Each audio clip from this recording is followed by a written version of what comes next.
युद्ध में 4 पराक्रमी पुत्रों और 2 भाइयों के मारे जाने का समाचार सुनकर रावण को बहुत अधिक दुख और रोष हुआ। हताश होकर वह सोचने लगा कि इस शत्रु से कैसे त्राण पाया जाए। मेघनाद को बुलाकर कहा, हे पुत्र, शत्रुओं ने अपनी सेना के सभी श्रेष्ठ योद्धाओं को एक एक करके मार डाला है। अब मुझे लंका में ऐसा कोई महावीर दिखाई नहीं देता जो राम लक्ष्मण सहित वानर सेना का विनाश कर सके। अतः मेरी आशा तुम्हारे ऊपर ही टिकी हुई है। इसलिए अब तुम ही रणभूमि में जाकर दुर्गमनीय शत्रुओं का नाश करके लंका की रक्षा करो। तुमने महापराक्रमी इंद्र को भी परास्त किया है तथा तुम सब प्रकार की युद्ध कला में प्रवीण भी हो, इसलिए तुम ही उनका विनाश कर सकते हो। पिता की आज्ञा के अनुसार मेघनाद दिव्य रथ में आरूढ़ हो विशाल राक्षसी सेना के साथ युद्ध भूमि की ओर चला। मार्ग में वह विचार करने लगा कि राम और लक्ष्मण बड़े शक्तिशाली योद्धा हैं जिन्होंने प्रहस्त, कुंभकर्ण, महोदर तथा अतिकाय जैसे पराक्रमी योद्धाओं का वध कर डाला। यदि किसी प्रकार इनका मनोबल टूट जाए तो इन पर विजय प्राप्त करना सरल हो जाएगा।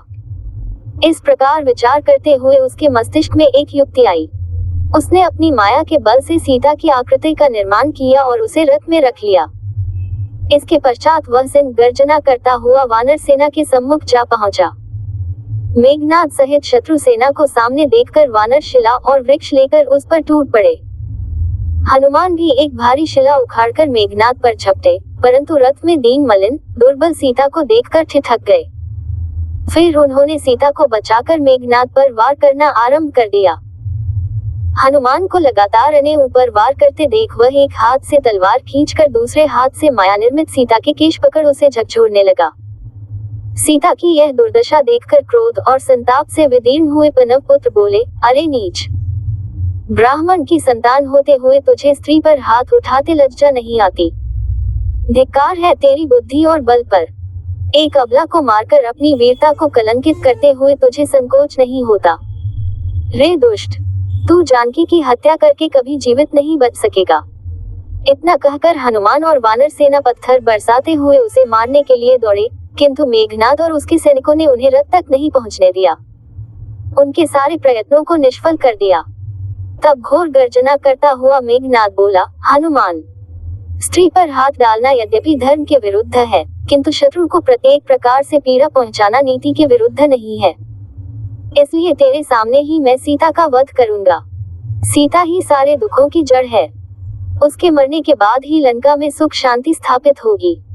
ये कहकर उसने माया से बनी सीता का सिर काट दिया। सिर कटते ही वानर सेना में निराशा फैल गई। वह दुख के सागर में डूबकर किंकर्तव्य विमूढ़ सी खड़ी रह गई। इस दशा का लाभ उठाकर राक्षस बड़ी मात्रा में वानरों का विनाश करने लगे। उधर हनुमान ने दुखी होकर रामचंद्र जी को समाचार दिया कि मेघनाद ने हमारे सामने सीता जी का सिर तलवार से काट दिया और वे हा राम कहती हुई स्वर्ग सिधार गई। ये समाचार सुनते ही राम मूर्छित होकर पृथ्वी पर गिर पड़े। कुछ वानर उन्हें घेरकर चैतन्य करने का प्रयत्न करने लगे। लक्ष्मण भी शोकातुर होकर विलाप करने लगे। साथ ही वे अपने बड़े भाई को होश में लाने की चेष्टा भी करते जाते थे। जब विभीषण ने ये संवाद सुना तो उसने आकर बड़ी कठिनाई से रामचंद्र को सचेत किया और समझाते हुए कहा, हे रघुनंदन, हनुमान ने जो कुछ आपसे कहा है वह सत्य नहीं है। सीता का वध किसी भी दशा में संभव नहीं है। रावण ऐसा कभी नहीं करेगा और न किसी को उन्हें स्पर्श करने देगा। इसमें संदेह नहीं कि मेघनाद ने आपके साथ छल किया है। इस समय वह रणभूमि में भी नहीं है। मेरी सूचना के अनुसार वह निकुम्मिला देवी के मंदिर में यज्ञ करने के लिए गया है। इस यज्ञ के संपन्न हो जाने पर वह अपराजय हो जाएगा। इसलिए आप तत्काल सेना सहित लक्ष्मण को उस मंदिर में भेजकर यज्ञ को पूरा न होने दें और वहीं मेघनाद का वध करा दें। आप लक्ष्मण को आज्ञा दें, मैं भी उनके साथ जाऊंगा। आज यज्ञ पूर्ण होने से पहले मेघनाद का वध होना ही चाहिए।